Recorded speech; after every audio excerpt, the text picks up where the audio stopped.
Welcome. I'm John Grimsley with Highwoods Properties, your NAIOP president for this year. Welcome to our March meeting, which I'm excited to be meeting in person. As always, we would like to thank our sponsors. Our headline sponsor this year is Majestic Realty Company. Platinum sponsors Brassfield and Gorey, Fidelity National Title Group, Highwoods Properties, Mayberry Electric, Nelson, Ryan, Troutman Pepper, and Truist.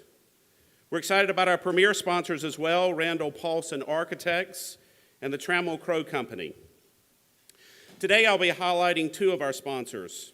Our headline sponsor, who has stepped up in a huge way to support our chapter, Majestic Realty Company, and also one of our loyal platinum sponsors, Truist. First, Majestic Realty Company. In 2015, Majestic was named the NAIOP National Developer of the Year, and they continue to be proud national sponsors of NAIOP.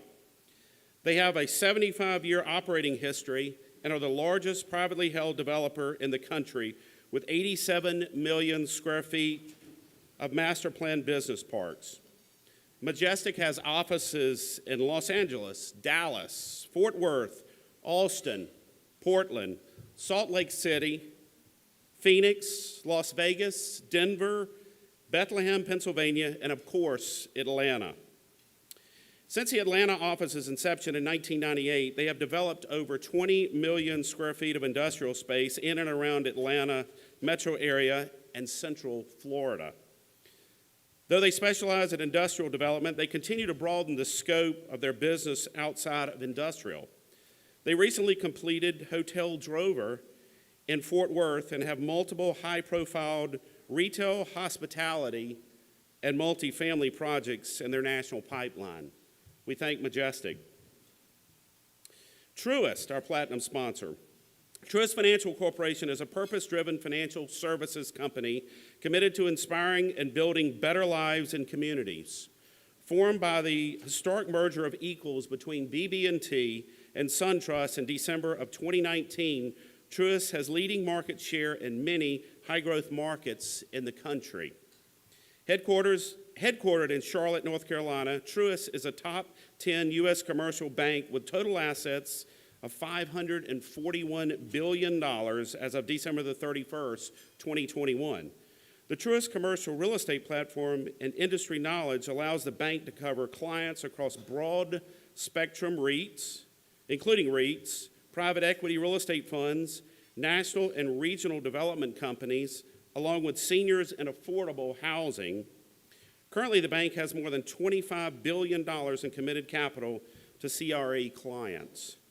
Truist also provides construction, bridge, and permanent financing for income-producing properties with the capability to follow clients throughout the bank's growing footprint. Additional permanent financing options are available through Grand Bridge Real Estate Capital, a wholly owned subsidiary of Truist and full-service mortgage banking company. The Truist Foundation makes strategic investments in nonprofit organizations to help ensure the communities it serves have more opportunities for a better quality of life. In 2021, the foundation invested $111 million in various organizations and affordable housing in the state of Georgia. We truly appreciate Truist's continued support of NAIOP Georgia, and we're happy to welcome the firm representatives who are with us today. Thank you. Support NAIOP Georgia and become a sponsor today. Contact our VP of Sponsorship, Brandon Houston, or our NAIOP office to find out how your company can become a sponsor as well.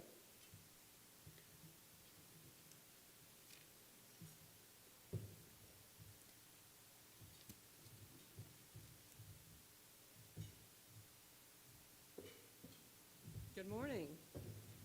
It's great to see everyone here today.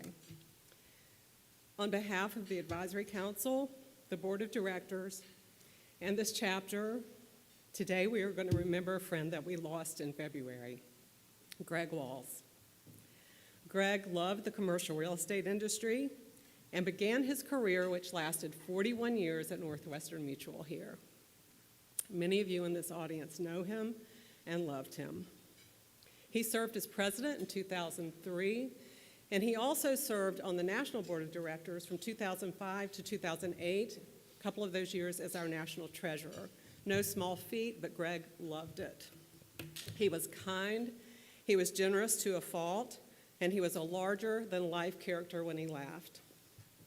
Greg loved this industry, and he enjoyed everything that he did in it. I was fortunate enough to serve under him in 2003, as I said. He was also part of the team that helped hire me. There was no judgment, no questioning. He just guided me along the way, and he had a huge part in what I learned about running this organization. His death is going to be a significant loss for this industry. He loved running. Wherever we went, and I don't care if it was Washington, D.C., every single year, I thought I was up early, it was freezing, and here would come Greg in his shorts and his tank top with frost on his mustache, and he had already run. He loved it, and if you wanted to get involved with him, he would drag you along with him. I never did that, but many people did, and then they went, oh my gosh, I could not keep up. He loved it, he got his family involved, he was wonderful. That's how I'm going to choose to remember him, is running with that huge laugh. So on behalf of us all, we're thinking about his wife, Jenny, and his daughters and his grandchildren.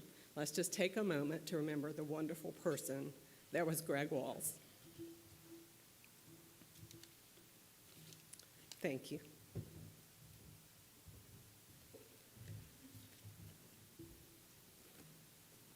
Thank you, Debbie. We will remember Greg for his loyal support and involvement in this chapter. Now on to NAIOP Georgia business. I'd like to once again introduce your 2022 Board of Directors.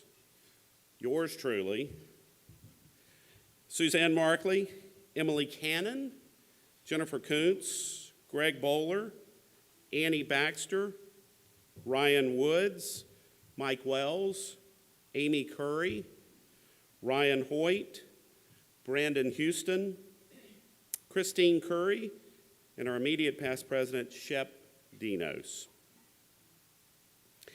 Our next meeting is April the 21st. It's our school challenge. It's at the Intercontinental Hotel in Buckhead.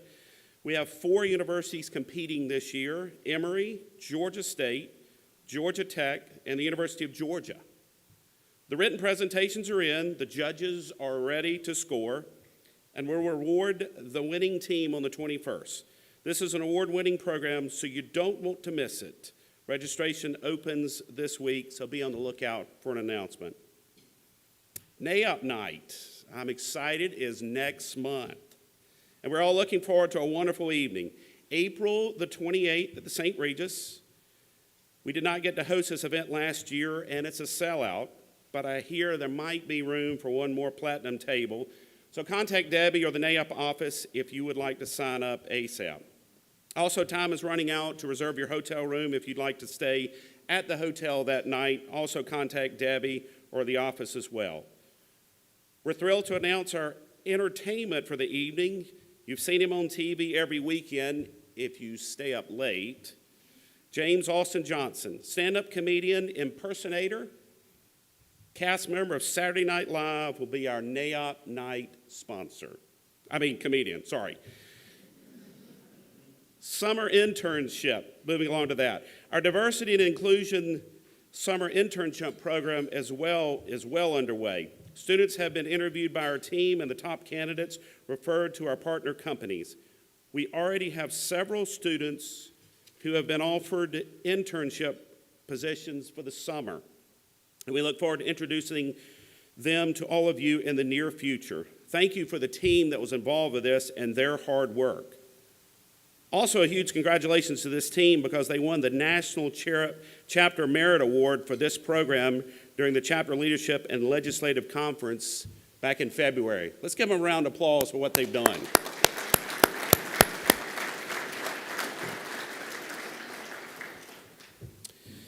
All right, our NAIOP Future Leaders, just a couple more announcements. We have our new group of 2022 NAIOP Future Leaders who were chosen through an application process. I know the committee spent many hours reviewing and discussing all the applications, so no small feat. so congratulations are in order. Before I introduce the 2022 group, I'd like to recognize the director and executive committee who were voted on by their peers, which was a high honor. First, John Hamilton of Regent Partners. Congratulations to John. He couldn't be here today because he's serving jury duty, but I would love to have been here. John will serve in this position as a member of our board of directors. Our executive committee, Matt Connors with Eastdale Secured, Caroline Fisher with Lincoln Property Group, Parker Heron with Brassfield and Gorey, and C.B. Hickson with Lincoln Property Group. And now it's my pleasure to introduce the NAIOP Future Leaders of 2022. Please stand and remain standing when I call your name, but please hold your applause until I introduce everyone. Nigel Barker with Stockbridge Capital Group, Devon Bowler with Prologis, Mitchell Braun with Outdoor Storage Investments, Tyler Cooksey with the Trammell Crow Company, Jake Formornchek with the Beck Group, Francis Jackson with Robinson Weeks Partners, Fenway Merlino with Granite Properties, Molly Millard with Cushman & Wakefield, Rachel Miller with Prologis, Edward Neblett with the Bridge Investment Group, Peyton Nunn with Brookville Properties, William Ross with FarrowPoint, Kevin Virgin with Blueprint Local, and Derek Zittrow with Kimley Horn. Congratulations to this outstanding group of young professionals.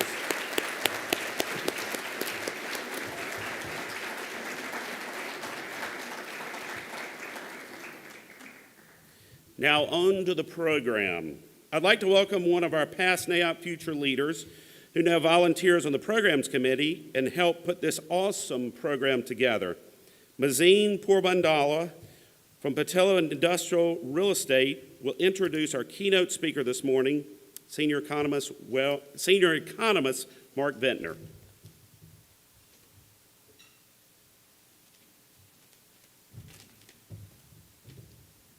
Good morning. I have the distinct pleasure and honor of introducing Mark Ventnor, who is our keynote speaker today. Mark is a managing director and senior economist for Wells Fargo's Corporate and Investment Bank, where he's responsible for tracking U.S. and regional conditions, economic conditions, with focuses on residential and commercial construction and issues affecting small business. His commentary has been featured in the New York Times, the Wall Street Journal, Bloomberg, and many other publications. You may even recognize him from television, as he makes frequent guest appearances on CNBC and other major networks. Our city is near and dear to Mark's heart. He's originally from Atlanta. He received his BBA from the University of Georgia and also an MBA from the University of North Florida, along with additional graduate work, and also completed the NABE Advanced Training Program from Carnegie Mellon University. Mark now resides in Charlotte, North Carolina with his family and is an active member of the community. You'll recall that the headline for this meeting is "What in the world is going on?" There's a lot to consider with high inflation, rising interest rates, and geopolitical issues, and I can't think of anybody better to help us gain perspective in this time of uncertainty than Mark. So without further ado, Mark Ventnor.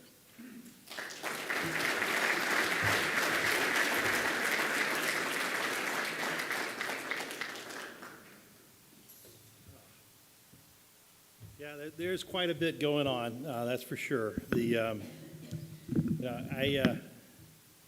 I actually went to Georgia and Florida, but I didn't learn a darn thing down in Florida. So, it's like, I spoke at their real estate outlook this year, and, it's like, I met the new dean of their business school who actually moved from tech down to Florida, and he says, I'm going to get a chance to beat Georgia. And I was like, no, you're not. It's like good luck trying. I have a huge slide deck, and I'm just going to pick a few things from it, but the deck will be made available to you. So we just get the highlights, and then we're going to have a panel afterward. And so hopefully we'll get time to get any questions that you have. But I am going to hit all the key points. So go ahead and flip to the first slide, which is really just a quick little summary, which I guess you can't read, or maybe you can. I don't know. My eyes, I'm getting old. But in terms of the overall outlook, we've remained fairly optimistic. And, you know, when you look at economic forecasts, and I looked at one that came out from a firm last night, and they have 3.2% economic growth projected for 2022, which, you know, given Russia, given the spike in energy prices, the Fed, you know, saying they're going to raise rates like crazy. I don't know how else you can describe it. You know, we're going to do 50 basis points a time every meeting. You know, 3.2% sounds nuts. Well, the reason why there's 3.2% growth, and we have 3%, so we're in that ballpark, is that in the fourth quarter of last year, we grew at a 7% annual rate. So we have a big base effect. So if we don't grow at all, if we had no growth at all for 4 quarters, we would still have better than 1% growth for the year. So that's why that 3.2% is there. If you look at it from the growth from the end of 2021 to the end of 2022, it's closer to 2%. So it is much more modest than that. And in the first quarter, which we'll get those numbers at the end of next month, we're likely to see that growth is going to be somewhere around 1%. It's hard to get too negative about the economic outlook because how many people in this room want to buy a car? You know, that have gone to a car lot. And I mean, everybody wants, there's a lot of pent-up demand for cars, but there are no cars on the car lot. A lot of pent-up demand for homes. There's not a whole lot of houses out there to buy. There's a lot of pent-up demand that supply needs to catch up with. And so inventories are very low throughout the economy. They need to be rebuilt. We've got a little bit of downside protection. That said, after Russia's invasion of Ukraine, the risk of recession have gone up. And the first impact from that was the higher gasoline prices that we saw, the big bump in gasoline prices. But longer term, it's going to be food. And I've been focusing on inflation a lot this year, mainly because I think that the majority of inflation forecasts have just been dead wrong. And my sense has been from the onset that this wasn't because of used cars. It wasn't because of supply bottlenecks. The supply bottlenecks are a byproduct of higher inflation. They're not the cause of it. The reason we have the high inflation that we have today is we provided $5 trillion in assistance. The federal government provided $5 trillion in assistance to fight the economic impact and fallout from COVID. And the Federal Reserve, because we're running big deficits, they had to issue bonds. The Federal Reserve bought all those bonds and they monetized that debt. Now, I don't know how many people studied economics at the University of Georgia. The University of Georgia is a big Chicago school. And I studied under Richard Timberlake there. And Timberlake is one of Milton Friedman's top students, at least he says that in his memoirs. And this is the worst possible recipe for inflation. It's the same recipe that got us the inflation that we saw in the 1970s and the early 1980s. It's just that it's happened in a much more compressed time frame as opposed to be extended over an entire decade like it was in the 1960s. The upshot is that inflation is likely to rise higher and prove to be more persistent than people expect, which is going to result in interest rates rising more than I think people expect. Even today, I'm not sold at the speed at which they're going to go up. I think that if the Fed was to raise rates that quickly, it would throw us into recession in quick order, and that would actually be counterproductive. It would bring inflation down in the near term, but it wouldn't bring inflation down in the long run. We assign about a 30% probability of a recession in the next year, so next year, year and a half, which takes us through, which is about double kind of your base is 15%. If you go back to when we started calculating economic statistics, we've been in recession 15% of the time. So that should be your base assumption. You should never be less than 15%. So it's about twice as likely. And that seems to be where the markets are right now. In terms of inflation, as I said, it has accelerated.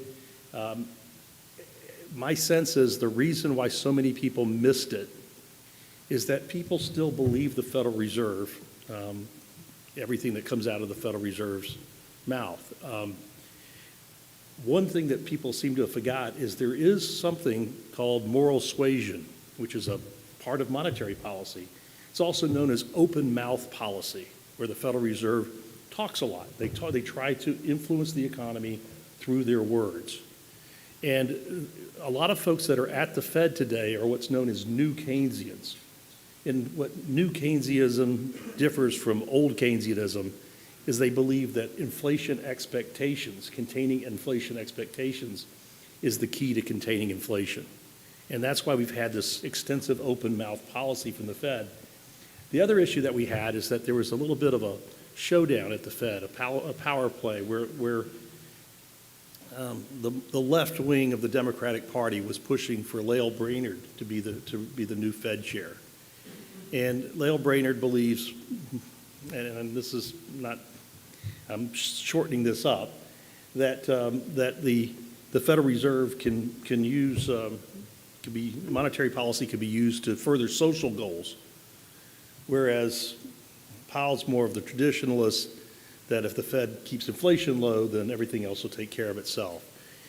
And until Powell was reappointed, there was a reluctance to let on to how bad inflation was.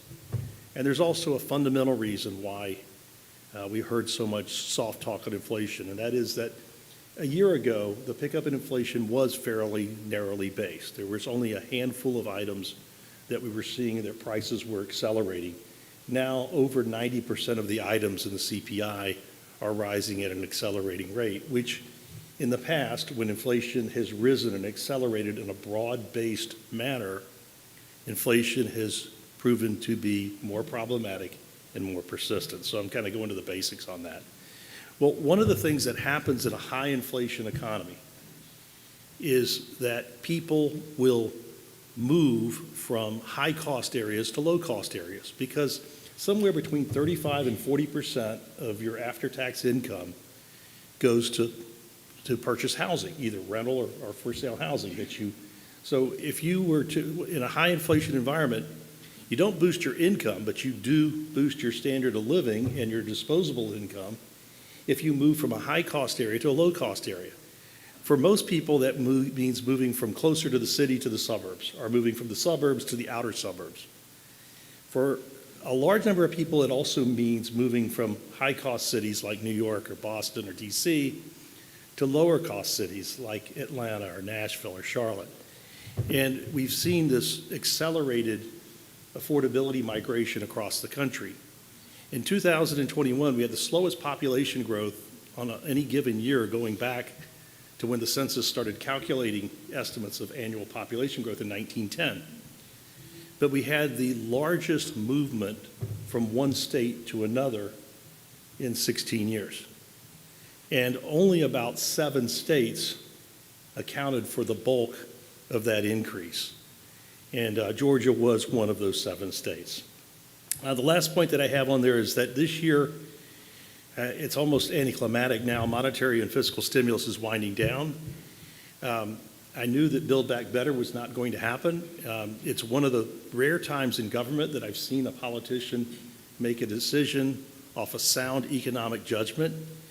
And what we saw was that the senator from West Virginia, he realized that West Virginia has a very large population of middle income and lower middle income households. Inflation hurts middle income and lower middle income households the most.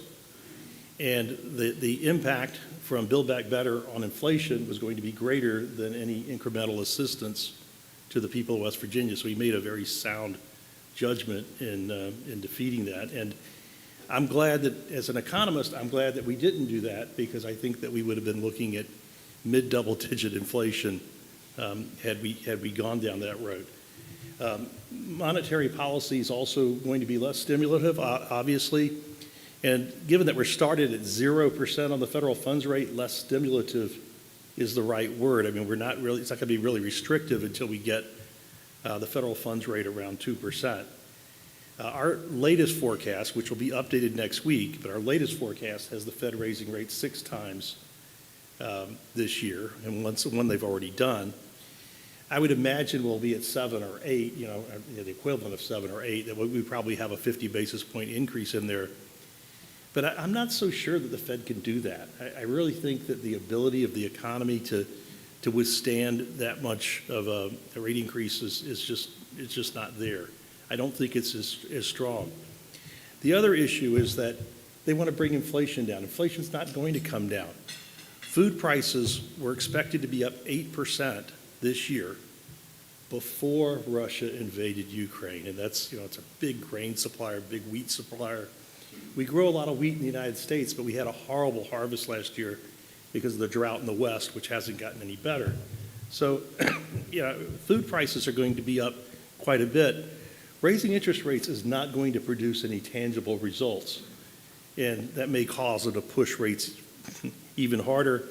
Hopefully, they're not going to go down that road. Hopefully, they're going to recognize that.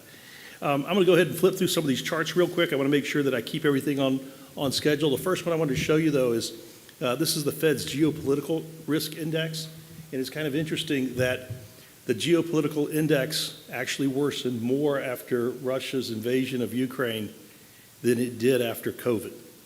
So during COVID, I mean, it's a pretty substantial increase. Go ahead and flip to the next slide.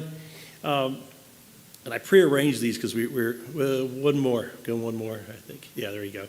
I prearranged these because I wanted to move quickly. And but last year we grew 5.7% for the year as a whole. We ended the year with that strong growth at 7% annual rate. It was the strongest year since 1984. I think we have, this is the older slide that we had in there, it should be 3% growth for this year, and then 2.2% growth for next year. Looks pretty solid. Go ahead and flip to the next slide. This one may be a little bit hard to see, but in addition to the affordability migration, one of the things that we saw across the country, and one of the things that's driving migration across the country, is that there is a wide difference between the states that locked down hard and were reluctant to reopen, and the states that didn't lock down as hard and reopened more quickly. Georgia was one of the poster childs for children for reopening. Got a lot of flack when the governor reopened, saying everybody was focusing on the tattoo parlors that were going to be able to reopen, but I don't see a lot of ink in this room, so it probably didn't impact us that much. But Georgia, Florida, Texas did it the right way.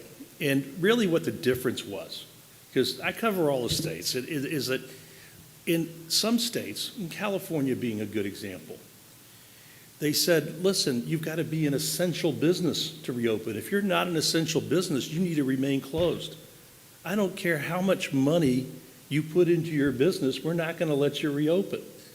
And they weren't particularly straight on that either, because a lot of businesses did put millions of dollars in their business and they couldn't reopen. And Tesla was one of those. And Tesla said, the heck with this. And they moved the company to Texas, although they're not closing the factory that they have in Fresno. But a lot of companies have said, the hell with us, I'm getting out. Disney, even though they're in a little bit of a fight with the current governor of Florida, I don't really think there's much that's going to come of that. I don't know that Disney's going to move their headquarters to Florida, but there's still a better than even chance that they do move the headquarters there. They moved the consumer products, the parks and consumer products headquarters to Florida. They're building an operation there now, and it's about 3,000 jobs. And they said at the time when they made that announcement, that's all we're moving at this time. They basically said that, and they said the reason that we're moving is because of the complete dysfunction of the state of California. So while they're upset at Florida, they didn't say that they're dysfunctional. They didn't say they're dysfunctional. They're saying, hey, we're not too happy about this bill, which that's beyond my realm. Go ahead and flip to the next slide. The idea of wages and prices and I look at the same data that everybody else does. Sometimes I look at it a little bit differently. That chart that's on the left compares a couple of indices that I like, one of which is in red is the proportion of independent businesses, sometimes referred to as small businesses, that are raising prices at 64.5% of independent businesses. These are up to $500 million in sales, so they're not particularly small. But the 64.5% is a larger proportion of businesses that report raising prices over the last 3 months than at any time in the history of the survey, which goes back to 1974. The blue is the proportion that are raising compensation, 47.5%. The light blue is the employment cost index, which lags by about 3 months, and then the kind of reddish color there is the core CPI, which is up 6.5%. This is not really that hard to see when you look at the data, and it's like, wait a minute, this is still accelerating. It's not decelerating. When you look at it by industry, the largest wage increases are the leisure and hospitality industry, and it's a whole big subject to get into. But the way that people look at work and leisure has changed because of the pandemic, because they were exposed to leisure. And I mean, it's not just as simple as this, but this is actually part of it. When people saw how much fun they could have just streaming stuff on their TV with their friend's code, and it's like, they're like, wow, I really can sit around and do nothing, and it doesn't cost that much. And that is, I used the example for the longest time. When I was growing up, I used to like to play pinball. And if I wanted to get money to play pinball, I had to cut somebody's grass or wash their car or clean their gutters. Now you don't have to do that. I mean, that's what's happening. You just scale that up. That's what's happening in the broader economy. The cost of leisure has gone down, so we have to pay people more to give up that leisure and come back into the workforce. So it's, this is a pretty permanent change. The construction kind of surprises me. It's up right there, the same as the middle. Go ahead and flip to the next one. I mentioned population growth. You look at the top 10 cities, 4 are in Texas, 2 are in North Carolina. Atlanta's there at number 6. These population numbers are lower than usual because we had more deaths than births last year nationally because of COVID. These numbers actually go from the middle of 2020 to the middle of 2021. I would think that the deaths over births will be, we might see that births actually exceed deaths when we get to 2022 numbers. But number 9 is Charlotte, number 10 is Raleigh, but 8 out of 10 of them are in the South. And I don't have a slide on this, but in the South, one of the things that we've seen, this was for the National Association of Realtors data, which showed home prices were up, I believe, 17.7% year to year. They're up 7.7% in the Northeast, 7.8% in the Midwest, 7.7% in the West. They're up 18.8% in the South.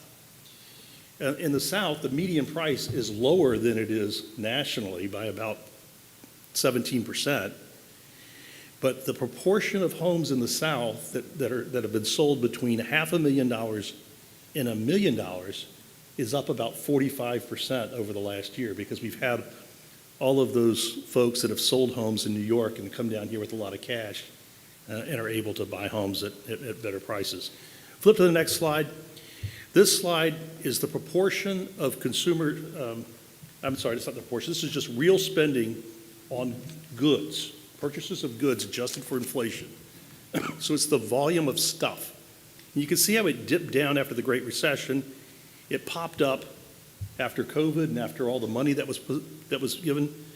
So it is 40%, it is the share of real goods spending. It's 40% of consumer spending is on goods.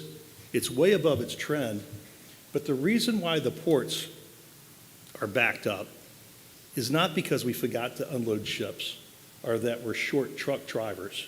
We are short truck drivers, but the reason we're short truck drivers is we're bringing in about 40% more stuff through the ports than we were prior to the pandemic. So we're buying a lot more stuff. That's what's causing and the reason we're buying a lot more stuff was all that stimulus money. Go ahead and flip to the next slide, which gives you a breakout on inflation. And this is, I've got it broken out between core services, the biggest component of which is owner equivalent rent, which is both rent of apartments and what you would rent your house to yourself for if you're renting your own house. And you can see that that's ramping up because in the CPI, owner's equivalent rent is up about 5.5%. Here in Atlanta, apartment rents are up 20% and single-family home rents are up about 13.5%. So the CPI's got some catching up to do. The reason why the CPI lags is that you don't sign a new lease every month. So it takes a little bit of time for that to get in there.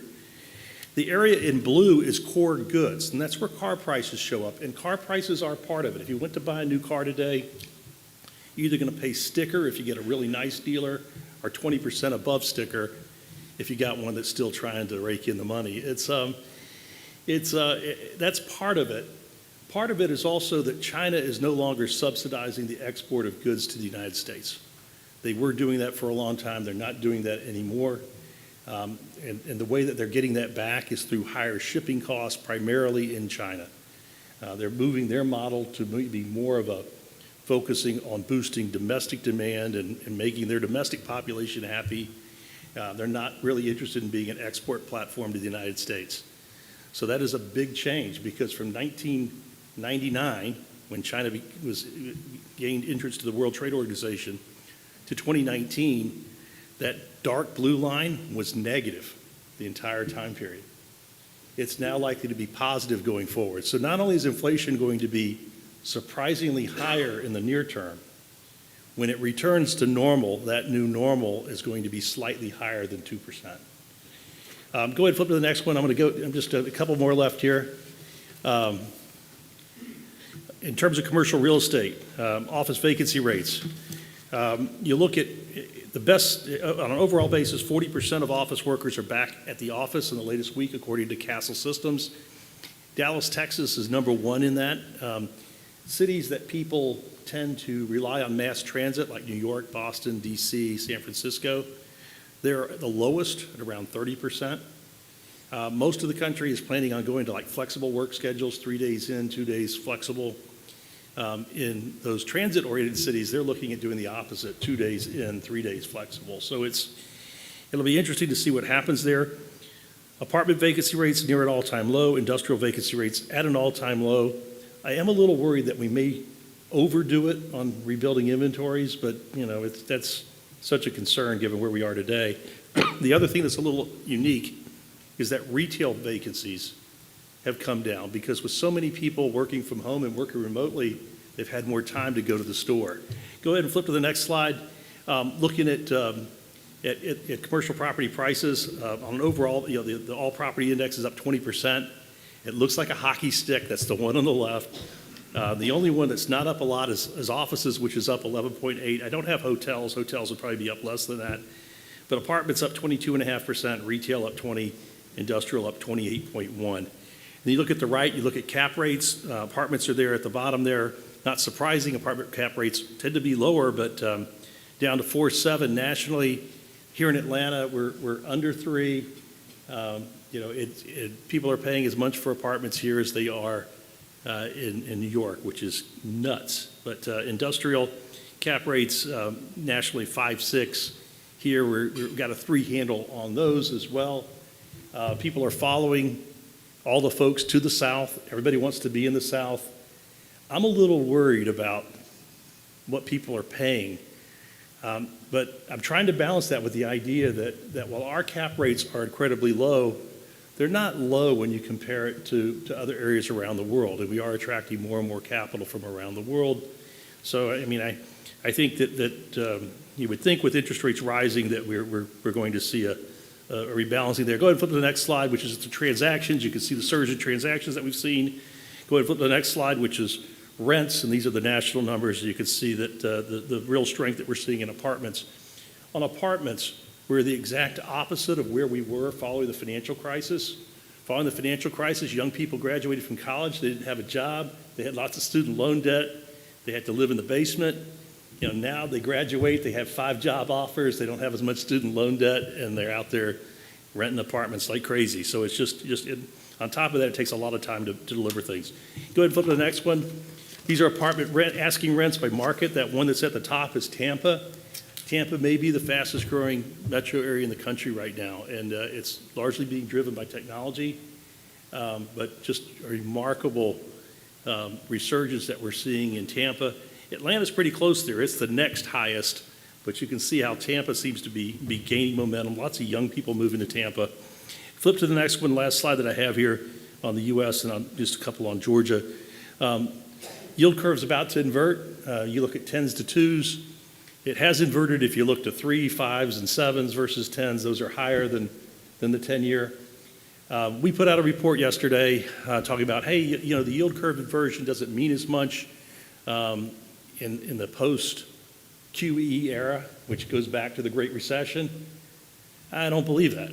I mean, even though we put out the report, I mean, I didn't put it out myself. I don't believe it. It's like I don't believe that. I mean, with the yield curve, I do think that the yield curve is different today because the Fed is awfully involved in it. But my God, we're getting set to reverse QE. If we're getting set to reverse QE, this should make it tougher for the yield curve to invert, not easier for the yield curve to invert. So I don't buy into that. I think the whole notion is the idea that we nearly inverted, or we inverted briefly prior to the pandemic. But I'll tell you, when you look at the economic numbers, a number of economic numbers were softening. And I think there's a very good chance that had we not had the pandemic, we would have had a recession either in 2020 or 2021. So I think the yield curve is a true warning. And I'm concerned about a recession, not so much in 2022, but in 2023. I think that we could have a recession in 2023. So I'm just, you know, word of caution there. I think the odds of recession are a little bit higher if we have a serious inversion between 10s and 2s. I don't think it should be ignored. So one thing to watch there, though, is that one of the reasons that 10-year treasuries have come down is because of the uncertainty surrounding Ukraine. And so I think if we have an inversion in the yield curve and the Ukrainian situation improves 3-4 months from now and the yield curve normalizes, I think that would offset the inversion in this time. But I do think I don't think you can ignore it. Go ahead and give the next slide, then the slide after. Georgia's economy actually fell a little bit harder than the nation's. We are Atlanta's a big convention city. We lost all that convention business and also a big office market, and you know, everybody working from home. That slowed things quite a bit. Go ahead and flip to the next one. We're going to go all the way to tech. Has been a big story in our success here. We've had very strong growth in the tech sector. Tech employment's up better than 6% year to year. Most of that's in Atlanta, but it's not just in Atlanta. It's also in Savannah and Augusta. We're seeing quite a bit of tech growth there. Go ahead and flip to the next one, which is commercial real estate, I believe, here. And looks very similar to the nation. Office vacancy rates up a little bit. Apartment industrial down there about as low as they've ever been. And you look at rents, just dramatic increase in apartment rents. And I think a big problem in the apartment market is that so many apartments today are mid-rise and high-rise projects that usually have 2 to 3 year completion cycles, but with supply shortages, labor shortages, it takes longer to get those projects completed. There are more apartments under construction nationally today than there were at any time since 1973. And that troubles me a little bit because I remember the 73, 75 recession. Most people remember the Great Recession, you know, the one that we had, and they think that was the worst. The 73, 75 recession was the worst recession that we've had in the post-war period. And every bank in America except one was insolvent. Every bank was insolvent except for Frost Bank in Texas. They were the only one that was not insolvent. And the only way that they could fix that situation was to change the accounting rules. That was the only way that they could solve the situation. Banks were a lot smaller then because they had a lot of unit banking. Heck, we had like 25 different CNS banks in Georgia at that time. But that is something to think about. I mean, I'd say the economy we're more similar to that period than we were anything surrounding the Great Recession. I'm not worried about the oversupply of apartments today, though. I think it's purely just a weird quirk in that it takes so long to get projects done. Where I am a little bit concerned about apartments is how much people are paying for them in the South based on that rent number, which can't continue. Rents are driven by incomes. Rents for apartments are driven by wages and salaries. And wages and salaries aren't going to grow that fast. So let me stop there and then we move to a panel. So I'm going to bring Kevin and Brian up.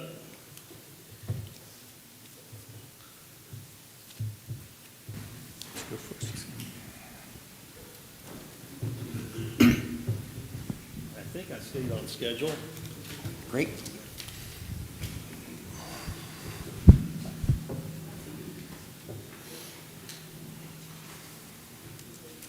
All right. You want to introduce yourselves? Sure. Go ahead. Okay, I'll go first. Hi, I'm Kevin Turpin. I'm the president of the Conlon Company. We're a commercial general contractor based here in Atlanta with offices in Dallas and Jacksonville. And we lean very heavily to the I side of NAIOP. We're one of the larger warehouse industrial builders in the country. And my name is Brian Devine, and I'm an industrial workforce advisor. I advise companies on how to attract and retain hourly workers, mostly the hourly workers that work in the buildings that you guys build. Great. All right, so we're going to talk a little bit about the line nine.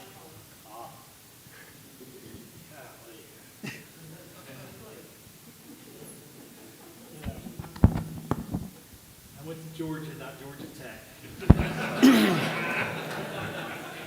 All this equipment, you know. Mark, kills me. your mic is down there at your ankle. Like I said, party fouls are what I majored in at Georgia. It's like, all right. Well, we're going to talk a little bit about where I ended there on the impact that the labor is having on commercial real estate and the lack of labor, the challenges that we're facing in building materials. You know, I mean, those are the two big, in cost, not just building materials, but cost in general. And you know, that seems to be issue number one. And when I go around and talk with folks, it's like, gosh, you know, we just, I don't know, it's usually labor is number one. So I'm going to start with you, Brian. I mean, how do you see things?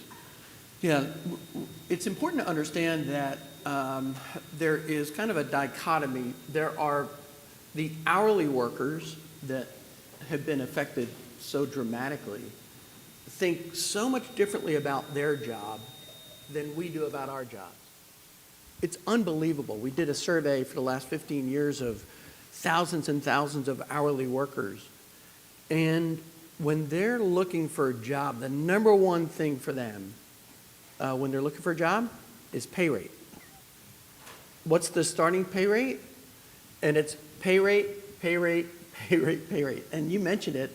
We've seen pay rates increase in the last 24 months by about 26% for that segment of the workforce.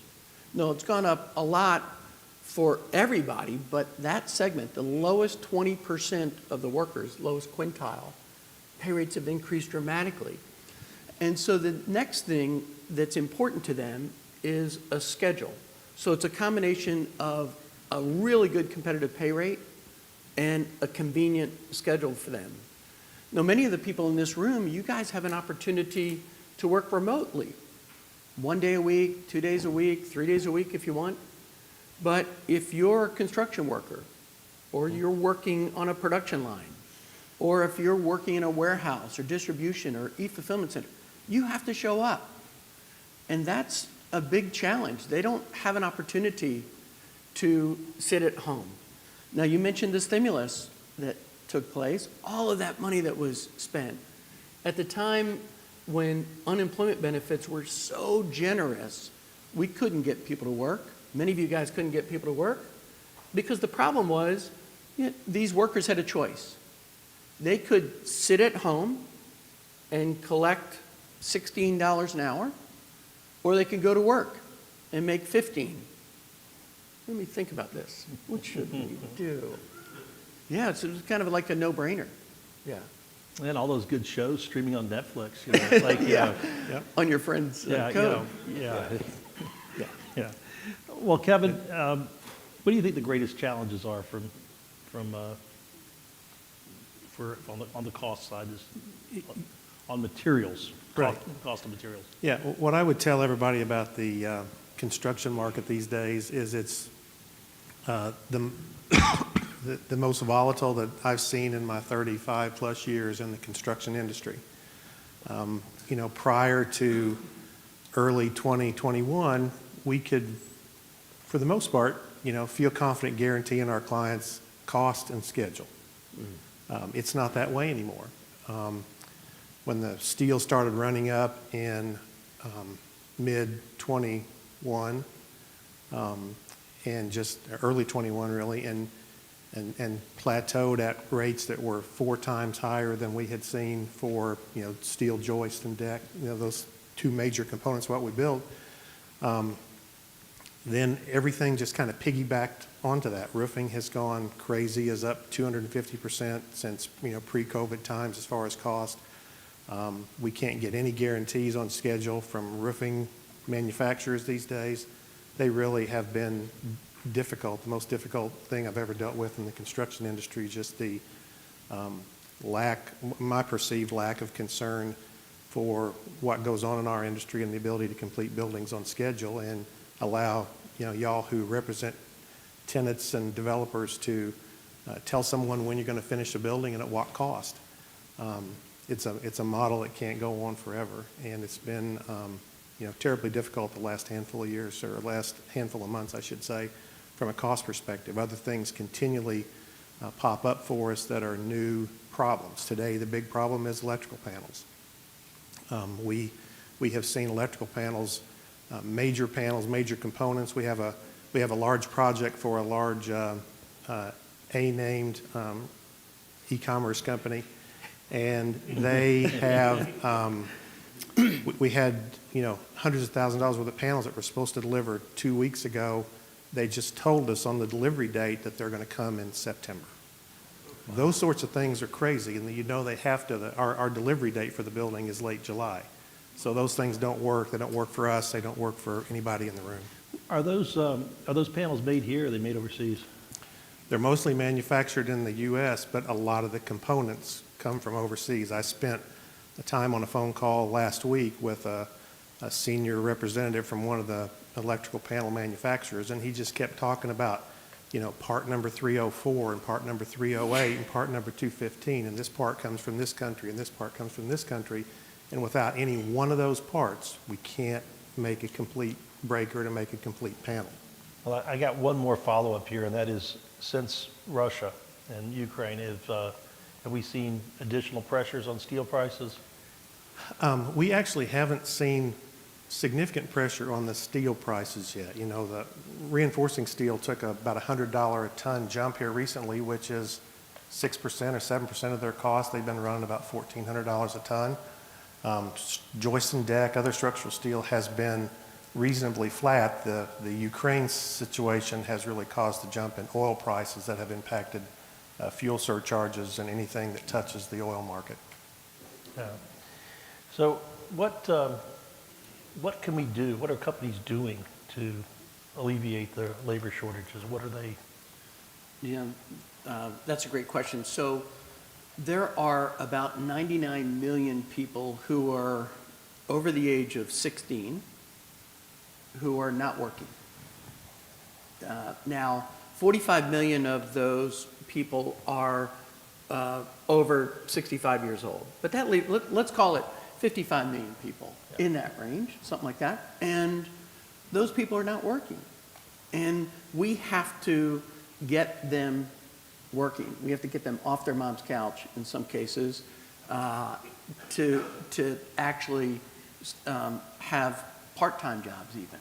And so what we're seeing companies do is introduce things like what we refer to as a parent shift. Somebody's able to work between 8 o'clock in the morning or 8:30 in the morning till 2 or 2:30. And so the choice is, it's more difficult to manage that shorter workforce. Sometimes you need 2 associates to fill 1 shift. But the choice is not, would I rather have 1 employee over 2? The choice is, would I rather have 2 employees make up that shift instead of that shift go vacant? Yeah, I know that when we look at the numbers, a big part of the loss of the labor force that we've seen during the pandemic and after has come from the over 55, where we've had early retirements. Yeah. And that's really problematic because that over 55 group, it sounds really weird, they're the most productive workers. Right. And the reason why they're most productive is that they're there for all of their shift and they always showed up. And so, you know, I mean, it made, the younger people may have been more skilled in some ways and had more strength, more physical stamina, but they didn't always show up for work. And so that's been we almost had to replace the over 55s that we lost. We have to replace more than one person. Yeah, that's a good point. And just the opposite is happening. There's the Bureau of Labor Statistics came out with a stat that between now and 2029, there's going to be 4 million more people entering the age of kind of retirement. So in order to just meet that void, there needs to be 4 million more people coming in who are 16, 17, 18, 20 years old just to break even. Not only are there not 4 million more people, but there's 1.5 million fewer people that were born 18 years ago, right? And so we thought that we were going to have a 4 million person hole to fill, but we have a 5.5 million person hole. And one other thing that's really important is that I happen to be a baby boomer. I was born in 1960. And so 47% of us attended some college. And so I think that if you attend college, there's a pretty good chance that you want to make your living using your brain and not your brawn, right? You don't want to have to do physical labor. And so when you do the math, there are about 30 million people left over who could do that physical work, some of the work that's taking place in your buildings, in manufacturing and logistics. If you fast forward that to the millennials, 67% of them attended college. So that only leaves 15 million workers eligible or interested in doing kind of more manual or physical work. So in the course of just 2 generations, we went from 30 million workers to 15 million workers for the type of work that I refer to it as essential, you know? Yeah, you know, that it makes me really wonder. I mean, I know a lot of those guys that went to college, they didn't go to good schools like the University of Georgia, so they probably didn't learn all that much. So they're probably the ones that are sitting on their couch. That's right. But Kevin, what are we doing what are companies doing to get around the supply shortages that they're facing? Are there some interesting case studies that you've seen where people are doing innovative things? Well, I would tell you from the developer standpoint, you know, some of the things that we see are just somewhat changing the direction or development or the process for themselves. We're seeing some folks that maybe have decided, well, if roofing is the problem that we have, you know, we're going to do 20 million feet or 30 million square feet of development annually, so let's go form an alliance with a company that provides roofing or provides joist and deck to try to get themselves in the queue earlier. Today, the biggest problem in construction is just getting in the queue, getting your materials ordered and get the clock ticking for when they'll be delivered. We see some folks that are trying to move the process forward, that are taking a little different look at the way they manage the contracting process and the contractor selection process so that they can get in the queue faster. And that's basically what we encourage all of our clients on the development side to do, is take that step and get out there and order those long lead items. The unfortunate piece of the puzzle right now is that every month it seems like more and more of the basic things that we need, roofing materials, steel, electrical panels, just take longer and longer to get. If someone needs to do a tenant space, it takes 40 weeks to get dock levelers, and that's a mandatory function for those buildings. So those are some of the things that we're seeing different. Are we seeing it that supply shortages are getting better or worse? I mean, are we seeing improvement? Yeah, from our perspective, very little, I would tell you, is getting better these days from in the first quarter of this year. We're seeing a little bit of improvement in the delivery dates for joist and deck, but that is overwhelmed by the delay in roofing materials. So we don't really, even though they're improving somewhat in their delivery schedules, we don't need them that fast because of the other long lead items. Yeah, I know that some of the measures that are out there that are looking at supply chain bottlenecks have shown some improvement. We actually have a slide in the deck that shows some improvement. But when I talk with companies, nobody's seeing that improvement. And I think that the improvement may be, we've only started to look at these things in the detail that we are during the pandemic. And I think that people may be confusing some seasonal trends in pricing, and they're looking at the prices of shipping, and they've improved a little bit. Inventories throughout the economy are so incredibly low that it's hard to believe that we're seeing that much improvement. Yeah, that's right. I would tell you that there are component pieces of different systems, and one component may hold up the whole process. And that's the struggle that we face today, is we might have all the roofing insulation and membrane, but we don't have the screws to put it down with. What is your gut feel on a timeline for when things will normalize? I don't know that I can tell you what I think normal is anymore. I don't know when to tell you. I think pricing will recede some from current levels. With the fact that most of the major manufacturers in joist and deck and roofing, two key components of our industrial buildings, have already sold all their manufacturing capacity for 22, or nearly all of it. There's no reason for the pricing to come back, to normalize a little bit to what we think it should be. I think it has to over time, but I think it will take a real significant tapping of the brakes in the industry where manufacturing capacity exceeds demand. Some of the stats that I've seen, the Steel Joist Institute in 2021, their members sold 2.1 million tons of joist, but their manufacturing capacity in the market's only 1.5 million tons. So they're overselling their capacity by 33%. And there are new plants being built. I mean, we are seeing, I don't know if they're being built, but they've been announced. I don't know if they're actually a few, yes, sir. And there's a manufacturing facility for roofing materials coming online in Texas in the fourth quarter. But when it will get up and functioning and help the market, who really knows? Yeah, the concept of reshoring has been a big one. And I just read a piece that another group put out, which is a pretty thorough piece. People have had their doubts as to whether or not reshoring would take place. We published a paper back prior to the pandemic, and manufacturing in the recovery from the Great Recession was the strongest and broadest based recovery we've seen in manufacturing since manufacturing peaked in 1979. So we were seeing some real progress. And what we were seeing then kind of relates to what we're seeing now in terms of shortages. The labor content to produce anything in the world is diminished to the point that you really don't get much labor cost savings by moving production off to China or some other country.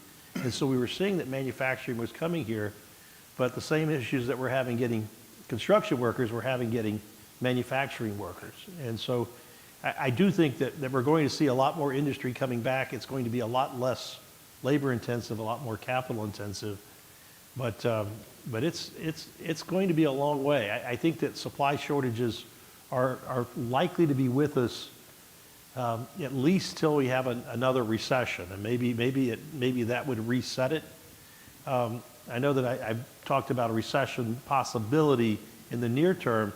But our base case is not that. Our base case is that that the economy continues to grow, and that there's 30% chance of recession, 70% chance that there's not.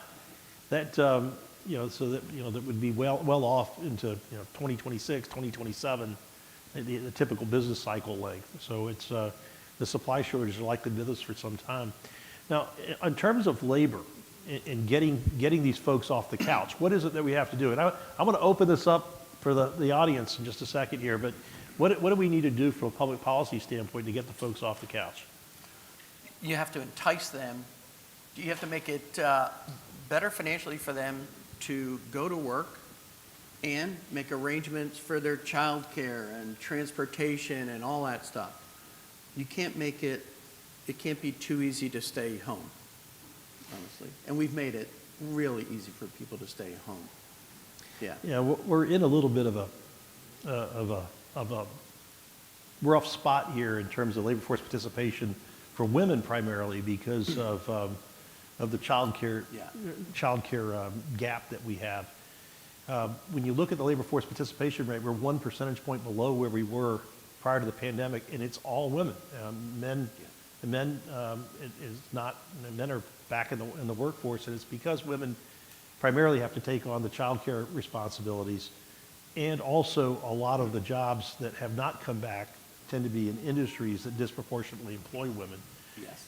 One of which is childcare, which is about 600,000 jobs shy of where it was. So it's, we're in a bit of a spot in getting folks back in. We've also seen a shift from people that are used to go to work at the production facility. Now they are doing more gig-style work. They're signing up for Uber or Uber Eats or, Instacart. And so there's huge growth in that sector, independent contractors, if you will. And those, in 2021, there are about almost 12 million people added to that section of the workforce. So more people have shifted to that.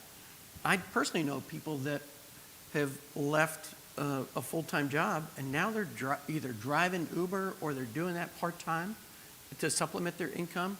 And so, and it's hard for the Bureau of Labor Statistics to capture all of that data accurately.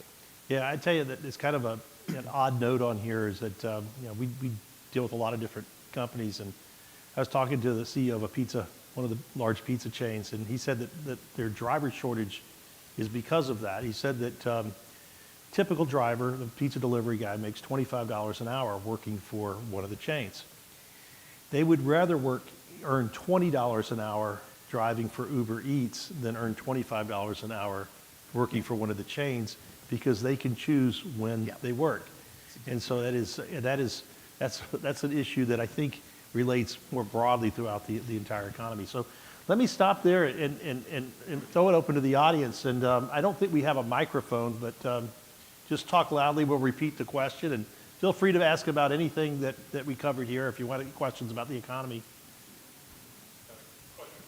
What skilled trades on the construction site are the toughest for you to get on site? Yeah, his question is what skilled trades are the hardest to get on the construction site. I would tell you it's pretty evenly spaced among all the trades. The primary trades that force a lot of people on sites are obviously carpenters and laborers who do all the concrete work. Electricians usually are high volume personnel on the job sites. And everyone I talk to in our industry struggles to have enough folks to have. We're a 500 hourly employee company, and there's not been a time in the last 2 years where we wouldn't have welcomed 100 more people. And I think that's consistent among the industry. I was curious, how much of an impact has the quagmire of immigration had on this? And maybe is there any policy path that I'll tell you that it's hard for us to judge that because people are either there and available to us or they're not. I can't tell you that I could tell you how immigration policy impacts our business. And clearly, there's not enough folks, so maybe it is to some degree, but it's not obvious to us on the construction side.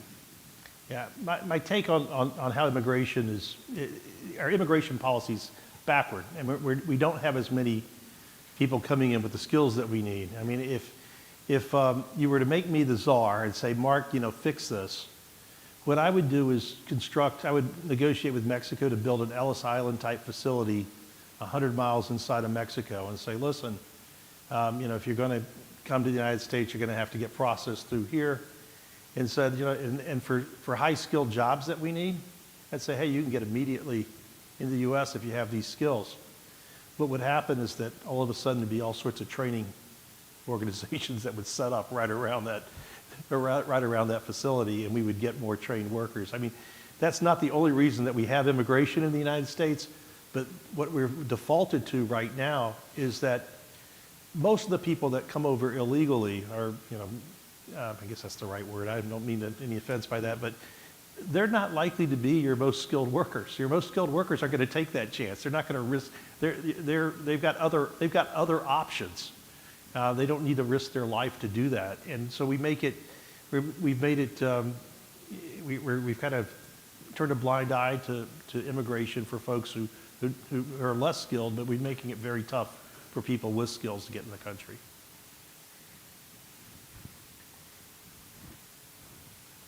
We can be the last question, I think, here. So. Yeah, I'm curious on cost of construction. How much of the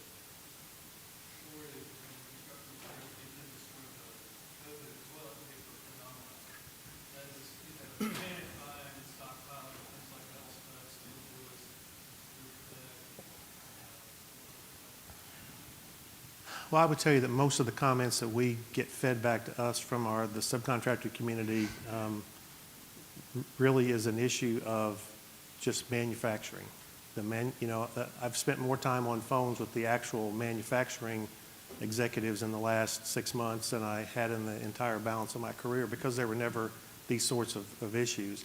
There's clearly some money grab out there, for historically ductile iron pipe is 30% more than PVC pipe. Now it's flipped. PVC pipe is 30% more than ductile iron. That's just a money grab because their product hasn't gone up that much in cost of manufacturing, but it is easier to get, and they know that, and people flock to that product right now because of the market conditions. So for the most part, I think that the increase in costs are pretty legitimate when if you have an index you can track. I don't believe that about roofing so much, but I do believe that about steel costs because you can track global indexes to verify them. But there's definitely a little bit of money grab going out there that we can't avoid, can't really control. They have the product and can manufacture it, and there's a demand.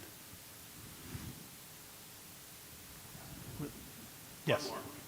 The impact of automation on warehouses.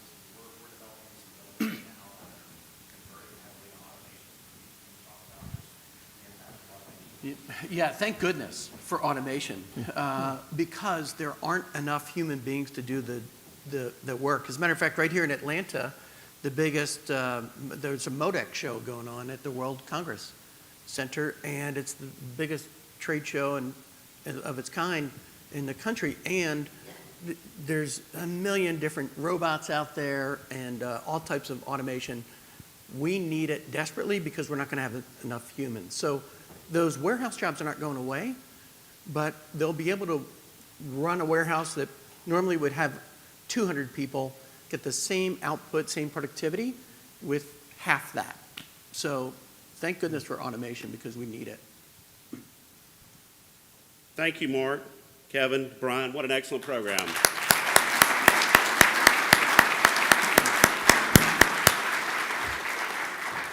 Thank you again to our sponsors, headline sponsor Majestic Realty Company, our platinum sponsor Brassfield & Gorey, Fidelity National Title Group, Highwoods Properties, Mayberry Electric, Nelson, Ryan, Troutman Pepper, and Truist, and our premier sponsor, Randall Paulson Architects, Trammell Crow Company.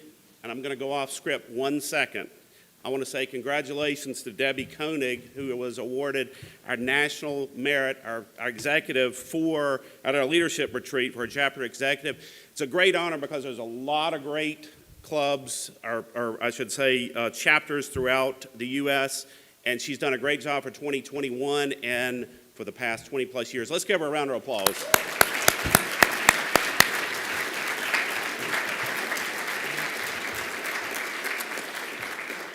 School Challenge, April the 21st. Mark your calendar at NAIOP night, April the 28th. We stand adjourned. Thanks for coming.